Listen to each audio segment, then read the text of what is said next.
Hello everyone, आइए देखते हैं रेमेडीज एंड टैरो बाय शिविका शर्मा में। मैं आपका बहुत सारा वेलकम करती हूँ। आइए जानते हैं गाइस, आपके पर्सन की collectively current truest feelings and emotions क्या हैं आपको लेकर। साथ ही हम ये भी देखेंगे कि उनका नेक्स्ट इनिशिएटिव आपकी तरफ क्या हो सकता है एंड हमारे स्पिरिट गाइड्स आपको क्या गाइड करना चाहते हैं।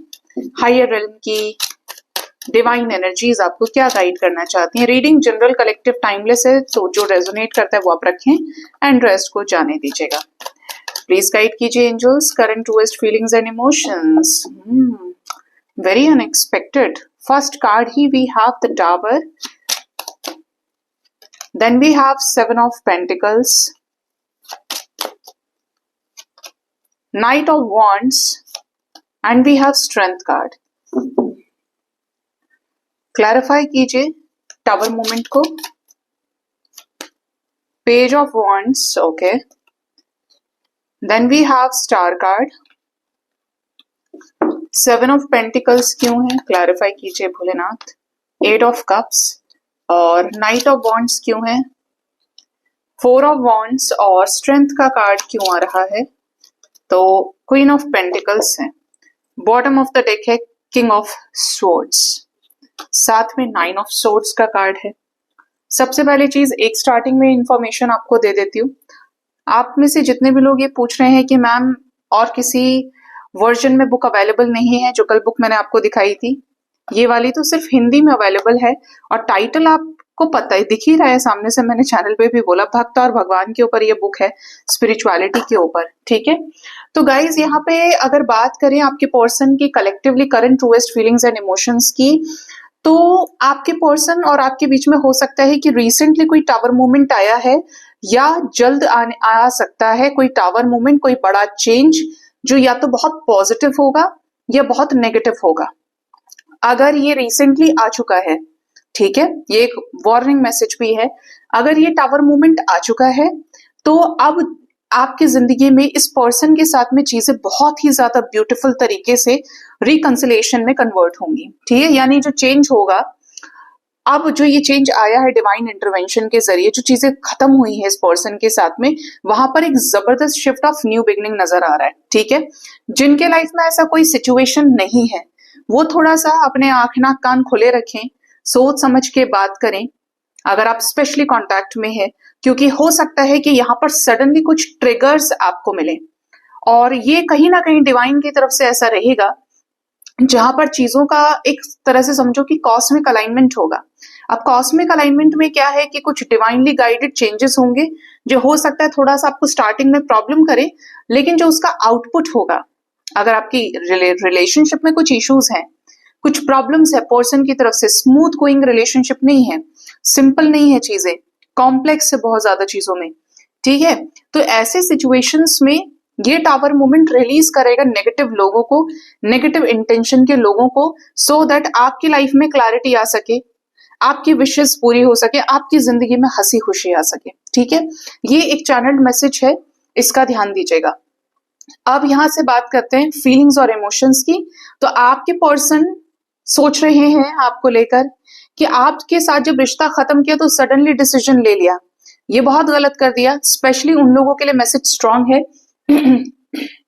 जिन्होंने अपने पार्टनर के साथ मिलकर कोई बिजनेस स्टार्ट किया, ठीक है। आपने साथ में मिलकर कोई बिजनेस या कोई बिल्डिंग रेंट पे ली, कोई शॉप खरीद ली, कोई बिजनेस बनाया और उसके बाद पैसे का हेरफेर हो गया या कनेक्शन खत्म हो गया और बहुत बुरी तरीके से चीजें खत्म हो गई। डिसरिस्पेक्ट करना, बहुत ज्यादा डिफेम किया गया आपको। तो ऐसी सिचुएशन में आपके पर्सन को बड़ी तकलीफ हो रही है ये सोचकर कि कितनी बुरी तरीके से चीजें हमारे बीच में खत्म हो गई और ये नहीं होना चाहिए था, ठीक है, मेरी गलतियां बहुत सारी रही हैं। नाउ दे वांटेड कि आपके साथ ये रिश्ता बढ़िया हो जाए, आपके साथ एक ऐसा खूबसूरत चेंज ये लेकर आ पाए जहां पर आपको भी फन करने को मिले, एंजॉय करने को मिले, आप भी हंसे मुस्कुराए और ये पर्सन भी हंसे मुस्कुराए, ठीक है। ये चीज यहाँ पर बहुत क्लियरली नजर आती है। दूसरा यहाँ पर यह भी नजर आ रहा है कि ये आपको लेकर बहुत ज्यादा ओवर थिंकिंग कर रहे हैं, ऐसी सिचुएशंस को लेकर ओवर थिंकिंग कर रहे हैं जैसे इन्हें कुछ लोगों को अपने लाइफ से आउट करना है, कुछ लोगों को रिलीज करना चाहते हैं। तो उनको कैसे रिलीज करें, इस पर आपके पर्सन बहुत ज्यादा सोच रहे हैं। दूसरा यहाँ पर ये भी मैसेज आ रहा है आपके पर्सन की एनर्जी में कि आपके जो पार्टनर है, आपको जब भी इन्होंने ये डिसीजन बनाया कि इन्हें आपको छोड़ना है, like all other same relationships, जैसे इनके और रिश्ते रहे, इन्होंने वहां पर भी मूव ऑन करने का ट्राई किया, वहां से भी मूव ऑन किया, आपको भी उन्हीं जैसे लोगों में शामिल कर लिया, वो चीज आपके पर्सन को बहुत दर्द दे रही है। मिसिंग एनर्जी स्ट्रांग है और उसके साथ ओवर थिंकिंग बहुत ज्यादा है। ये आपको अप्रोच करना चाहते हैं और ये कैसे अप्रोच करें, जो भी इन्होंने आपके साथ सोचा हुआ है इस रिश्ते में, इस रिश्ते को स्टेबल करने से रिलेटेड, उस पर ये कैसे एक्शन लें, ये बहुत मैटर कर रहा है इनके लिए। नेक्स्ट एनर्जी क्या है? नाइट ऑफ वॉन्ड्स की है। तो आपके जो पर्सन है, ये पर्सन आपकी जिंदगी में अचानक से आ सकते हैं शादी का प्रपोजल लेकर, या शादी के लिए आपको बोल सकते हैं कि चलो अब शादी करते हैं, कोर्ट चलो या मंदिर चलो या इस जगह पे चलो, चर्च चलो, हम शादी करेंगे, अब और लेट नहीं करना है। तो शादी के लिए कुछ सडन डिसीजंस आपके पर्सन के हो सकते हैं, ठीक है। ये भी नजर आता है कि आपके पर्सन आपके साथ लव मैरिज करना चाहते हैं। आप प्लेफुल एनर्जीज में और न रहते हुए फ्लर्टिशियस एनर्जी से बाहर निकलकर इनको आपके साथ शादी वाली फीलिंग लेनी है, हस्बैंड वाइफ वाली फीलिंग लेनी है। ये भी नजर आ रहा है आपके पर्सन आपको बहुत ही ज्यादा प्यारा, कमिटल इंसान मानते हैं, और ऐसा नजर आता है जैसे आपके पर्सन को आप अपनी जिंदगी में हीलिंग पर्पस से चाहिए कि आप उनकी केयर करें, आप उनको प्यार करें। आप इनको जो प्यार करेंगे ना, ये पर्सन आपको रानी बना के रखेंगे, किसी चीज की कमी नहीं, हर चीज आपके पास होगी, हर चीज आपको दी जाएगी, हर चीज ये आपको लाकर देंगे। क्यों? क्योंकि आपने इस शेर जैसे आदमी को, इस गुस्सैल आदमी को, जो भी पर्सनैलिटी ये है, उसको हील किया, पैम्पर किया, केयर किया, किससे? अपनी हीलिंग एनर्जी से। तो ये होना ही है, ठीक है। दूसरा, ये आपको काफी हार्ड वर्किंग इंसान मानते हैं, बहुत ही नेक इंसान मानते हैं। कुछ ऐसे मेरे व्यूअर्स हैं जो बैलेंस्ड हैं, तो ये आपको एक बहुत अच्छी एनर्जी के साथ देख रहे हैं, जिसका फायदा आपको इस कनेक्शन में बहुत जल्द मिल सकता है कि ये आपके साथ इस रिश्ते में जस्टिस का डिसीजन ले, कोई ऐसा फैसला सुनाए जो नेगेटिविटीज का अंत करे, स्ट्रेसफुल सिचुएशंस का अंत करे और आपके साथ एक नई शुरुआत करे। काफी ज्यादा फायरिंग है, पैशनेट है, दूरियां इनसे बर्दाश्त नहीं हो रही हैं। जो भी इन्होंने किया है, अब ये उन चीजों से बाहर निकलना चाहते हैं, क्योंकि काफी ज्यादा मनमानी की है तो तकलीफ भी पहुंची है और इस पर्सन को भी पहुंची है, लेकिन एहसास आपके पर्सन को लेट हुआ है, भले ही आपको पहले हो गया है, ठीक है। अब देखते हैं आपके पर्सन का नेक्स्ट इनिशिएटिव आपकी तरफ क्या हो सकता है। एंजल्स, ग्रेट स्पिरिट्स, प्लीज बताएं मेरे व्यूअर्स के पार्टनर्स का नेक्स्ट इनिशिएटिव उनकी तरफ क्या होगा। फर्स्ट कार्ड है 9 ऑफ सोर्ड्स, सेकंड कार्ड है 4 ऑफ सोर्ड्स, ठीक है। Then we have emperor. 4 की एनर्जी है, कोई बहुत ही स्ट्रेसफुल सिचुएशन का अंत नजर आता है। 4 days, 4 hours, 4 days, 40 minutes, 40 hours तक के अंदर कोई ऐसा डिसीजन इनकी तरफ से हो सकता है जो आपके साथ या तो नो कांटेक्ट सिचुएशन को खत्म करेगा, अगर आप ऑलरेडी नो कांटेक्ट में हैं, और अगर फादर किसी भी तरह से इस रिश्ते को कामयाब नहीं होने दे रहे हैं, सुन नहीं रहे हैं, मान नहीं रहे, फादर इज थर्ड पार्टी, तो ऐसी सिचुएशन में आपके पर्सन कोई ऐसा बोल्ड वाइज डिसीजन ले सकते हैं, इंटेलिजेंट डिसीजन, जहां पर इनको कोई सक्सेस मिल जाए, कोई ऐसा आइडिया आ सकता है कि रिश्ता सक्सेसफुल करने के लिए कोई एक्शन ले, ठीक है। फादर के साथ कनेक्शन भी खत्म हो सकता है, फैमिली के कुछ लोग इनके ऊपर हावी हो सकते हैं, ठीक है, ये भी नजर आ रहा है। नेक्स्ट क्या है, यहाँ पर मून का कार्ड है, काफी ज्यादा मिस करेंगे, बहुत ज्यादा इज लाइक कि सेपरेशन आपके पर्सन को काफी ज्यादा खलेगा।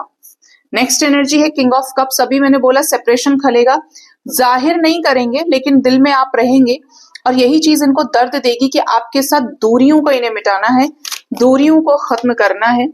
कुछ क्लैरिटी मिलने वाली है आपको शादी से रिलेटेड, किसी लीगल सिचुएशन से रिलेटेड, कोई ऐसी क्लैरिटी जहां पर ये एकदम बोलें। नॉलेज विजडम आपके पर्सन का काफी ज्यादा बढ़ेगा और ये कोई इंटेलिजेंट एक्शन ले सकते हैं। क्या आने वाले समय में ये रियूनाइट होंगे? ये अपना toxic karma, toxic cycle end करने वाले हैं within 4 hours to 4 days के अंदर अंदर, और आपकी तरफ नई शुरुआत के लिए वी हैव कपल एनर्जी, ठीक है। तो ये टॉक्सिक साइकिल एंड करके आपके साथ रिकंसिलिएशन में अगेन आ सकते हैं, शादी फिक्स हो सकती है या मैरिड कपल्स का रिकंसिलेशन हो सकता है। बट यहाँ पर बहुत जबरदस्त एनर्जी रिकंसिलेशन की है, थोड़ा सा ध्यान दीजिएगा। हो सकता है कि कॉन्फ्लिक्ट्स हो, इमोशंस जो दोनों के ही दबे रहे हैं एक दूसरे को लेकर, तुम नहीं कर सकते थे, तुम नहीं कर सकती थी, क्या तुम्हारा फर्ज नहीं था, इन सब चीजों से थोड़ा सा ऊपर उठिएगा। ये सोच लेना कि रिश्ता मेरा है और अगर मुझे वाकई में प्यार है तो मैं अपने रिश्ते को बनाऊंगा या बनाऊंगी। ठीक है, ये वही टाइम होता है जहां पर आपका रिश्ता आपके हाथ से फिसल सकता है, चीजें पूरी तरह एंड हो सकती है, लेकिन आपका एक थोड़ा सा समझदारी वाला एक्शन अपने रिश्ते को पहले से ज्यादा मजबूत कर लेता है। ठीक है, बॉटम ऑफ द डेक फूल है, तो एक नई शुरुआत इंतजार कर रही है इस कनेक्शन में। डर आपके पर्सन का खत्म होगा, सामने से आपको अप्रोच कर सकते हैं, झिझक जो है आपके पर्सन की उसको ये खत्म करेंगे। ठीक है, तो ये चीज यहाँ पर दिखाई देती है। अब देखते हैं ग्रेट स्पिरिट्स, डिवाइन एनर्जीज आपको क्या गाइड करना चाहते हैं। एंजल्स प्लीज गाइड कीजिए मेरे व्यूअर्स के लिए आज की डिवाइन गाइडेंस, हायर रेल्म की पॉजिटिव एनर्जीज क्या गाइड करना चाहती हैं। ग्रेट स्पिरिट्स का मैसेज ये तभी आ रहा था, empath, then we have hope, we have will power. ठीक है, bottom of the deck is planetary cycles. देखिए, अगर प्लैनेटरी साइकिल्स चेंज ना हो, ग्रह अपना परिवर्तन ना करें, राशि परिवर्तन ना करें, तो इंसान कभी चेंजेस को अनुभव नहीं करेगा। सारी जितनी भी क्रियाएं होती हैं एस्ट्रल सेलेस्टियल वर्ल्ड में, ठीक है, जो भी एस्ट्रोलॉजिकली आप 9 के 9 ग्रहों को जानते हैं, अगर ऐसा ना हो तो कोई भी सोल कभी असेंड नहीं कर सकती। ये तो पहले से ही लिखा जा चुका होता है कि तुम्हारा ये राशि होगी, ये सारी चीज होगी, सामने वाले का ये होगा। तो आप अपनी अपनी पर्सनालिटीज कैरी करके चलते हो। आप ज्यादा इम्पैथ होते हैं कुछ बड़े बड़े स्पिरिचुअल ट्रांसफॉर्मेशंस के जरिए। ठीक है, अपने हर इमोशन को समझिए कि जो भी परिवर्तन हो रहा है, आज मुझे लो फील हो रहा है, आज मुझे ऐसा फील हो रहा है, मेरे लाइफ में ये चेंज आ गया, मेरे लाइफ में ये चेंज आ गया। अंडरस्टैंड ऑल द इमोशंस जो भी आपके अंदर हैं। ठीक है, आपको पता होना चाहिए कि ये आपकी वीकनेस है, ये आपका प्लस पॉइंट है, ये आपका प्यार करने का तरीका है, ये आपके खाना खाने का तरीका है, ये आपके गुस्सा करने का तरीका है। मतलब अपने आप को समझने में वक्त दीजिए, लिखिए अगर आपके पास समय हो, क्योंकि जब आप लिखेंगे ना बहुत सारी चीजों के बारे में खुद ही जान जाएंगे। जब आप अपने आप से जुड़ते नहीं है ना तो आपको अपने बारे में पता नहीं होता। जब आप अपने ऊपर फोकस करते हैं, जब आप अपने आप से जुड़ते हैं, जब आप अपने आप से प्यार करते हैं, सेल्फ लव करते हैं, तब आपको पता चलता है कि आपको ये चीज पसंद है या ये चीज पसंद है या ये चीज पसंद है, और तब आप अकॉर्डिंगली अपनी लाइफ को शेप करते हैं। ठीक है, लेकिन जो एकदम अंधेरे में है, अपने आप को नहीं जानते, उनके पास 24 घंटे में से कभी कोई ऐसा वक्त रहा ही नहीं कि वो अपने आप को समझ पाए। ऐसे सिचुएशन में क्या होता है कि आपके अंदर चेंजेस आएंगे, आपके साथ सब कुछ होगा, लेकिन आप उसको जिंदगी में एक कर्ज के, पनिशमेंट के जैसे ही देखोगे। ठीक है, आप कुछ सीखेंगे नहीं उससे, हमेशा ये बोलेंगे कि मेरे साथ ऐसा हो गया, मेरे नसीब खराब है, ये वो, आप उसका पॉजिटिव साइड नहीं देखते हो। ठीक है, जबकि होना ये चाहिए कि जब डिवाइन आपको सिखा रहे हैं स्पिरिचुअल ट्रांसफॉर्मेशन में, अवेकनिंग में, पूरा डिवाइन का फोकस ही आपको बेस्ट बनाने पे है, खुद से जोड़ने पे है, तो आप उसकी कद्र करें, क्योंकि आप लोटस की एनर्जी में रहते हो। कीचड़ और दलदल में ही खिलता है लोटस का फूल, कमल का फूल, लेकिन कभी भी क्या है, उसकी पत्तियों पर कभी कीचड़ नहीं आने देता है। तो ये कितना बड़ा मैसेज है, और ये सीखते हैं आप स्पिरिचुअल ट्रांसफॉर्मेशन से।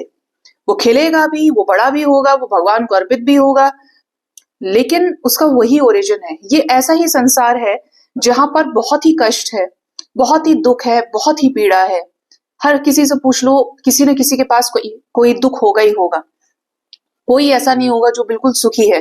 भगवान ने किसी को कुछ दिया है तो किसी को कुछ नहीं दिया है। ठीक है, सबके पास सब कुछ नहीं है।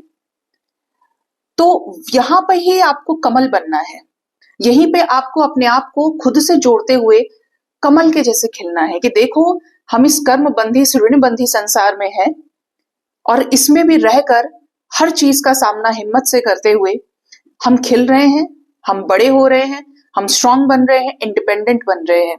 ठीक है, नेक्स्ट है यहाँ पर होप। उम्मीद रखिए अपने आप से, कभी किसी से उम्मीद मत रखिए, और अपने कर्मों से। कोई भी चीज जिसको आपने फिक्स कर दिया ना कि इसी जगह मुझे उम्मीद है, हो सकता है कि जो आपका फैसला हो भगवान का फैसला ना हो, तब आप क्या करेंगे? इसीलिए अपने आप को बहुत खोल के चलिए, ठीक है? आप अपने आप से उम्मीद रख सकते हो क्योंकि आपको पता है कि आप ऐसा कर सकते हैं, लेकिन सामने वाले को आप जब तक वो ना बताए, कि जब तक आपको एक अच्छी परख नहीं है, आपके इंट्यूशंस ब्लॉक नहीं है, यू कैन नॉट से कि ये मेरे लिए ऐसा ही करेगा या वो मेरे लिए मुझे ही चुनेगा। तो दोनों तरफ से चीजों को देखना है, और एक बहुत ही ज्यादा पॉजिटिव, एक सकारात्मक नजरिए से, ठीक है? ऐसा नहीं होना चाहिए कि किसी ने आपको चूज नहीं किया तो अब आप बर्बाद हो जाएंगे। क्यों होंगे भाई बर्बाद? उसने कहा कि तुम मेरे पीछे बर्बाद हो जाना। ना मरने वाला कहता है ना जाने वाला कहता है। आपकी पूरी जिंदगी पड़ी है, उसको फिर शुरू कीजिए, लेकिन ये डिपेंड करता है कि आप उसको कैसे ले रहे हो। और अगर वो मिल ही गया, ठीक है, भगवान करे सबको सब कुछ मिले, लेकिन अगर वो मिल ही गया तो क्या चीजें वहीं रुक गई? नहीं, सोल का ट्रांसफॉर्मेशन चलता रहता है। आखिरी सांस तक सोल असेंड करती है, सीखती है, ठीक है?